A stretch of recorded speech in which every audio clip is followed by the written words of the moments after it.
materi penyebab hilangnya keanekaragaman hayati.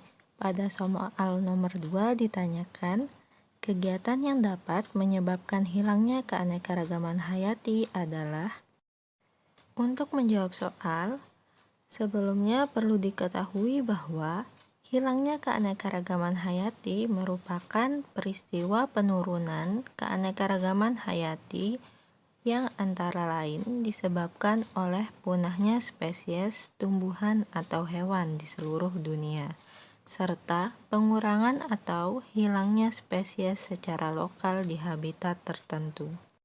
Adapun faktor dari penyebab hilangnya keanekaragaman hayati yaitu 1. Hilangnya habitat atau rusaknya habitat, misalnya penebangan hutan dan alih fungsi lahan. Yang kedua, pencemaran tanah, udara, dan air. Misalnya, pembakaran sampah hingga menyebabkan polusi udara, tumpahan minyak, dan membuang limbah cucian ke sungai yang menyebabkan pencemaran air. 3.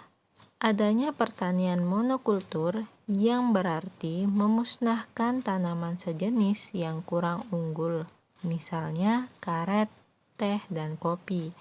Dampaknya akan menurunkan keanekaragaman hayati tingkat spesies.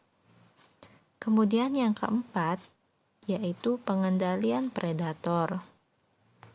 Contohnya seperti populasi hewan atau tumbuhan yang tidak diinginkan telah sengaja diberantas atau dihilangkan oleh manusia. Contoh lainnya yaitu penggunaan pestisida, herbisida, dan lain-lain seringkali menurunkan populasi spesies yang bukan merupakan sasaran utama.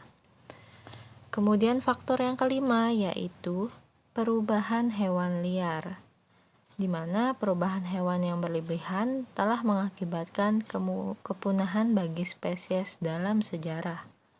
Kemudian banyaknya hewan lindung yang populasinya terancam punah karena diburu untuk dijadikan sumber-sumber makanan, diperjualbelikan hidup-hidup, dan diambil bagian tertentu dari tubuhnya.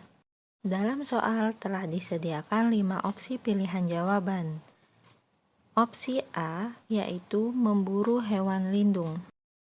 Memburu hewan lindung termasuk ke dalam faktor yang menyebabkan hilangnya keanekaragaman hayati, karena dapat mengakibatkan kepunahan bagi spesies tertentu tersebut. Opsi yang kedua yaitu membuat hutan lindung, yang merupakan bagian dari usaha pelestarian keanekaragaman hayati. Selanjutnya opsi C yaitu membuat undang-undang keanekaragaman hayati. Pembuatan undang-undang ditujukan untuk menghindari jenis tumbuhan dan satwa dari bahaya kepunahan. Kemudian opsi D yaitu melakukan reboisasi.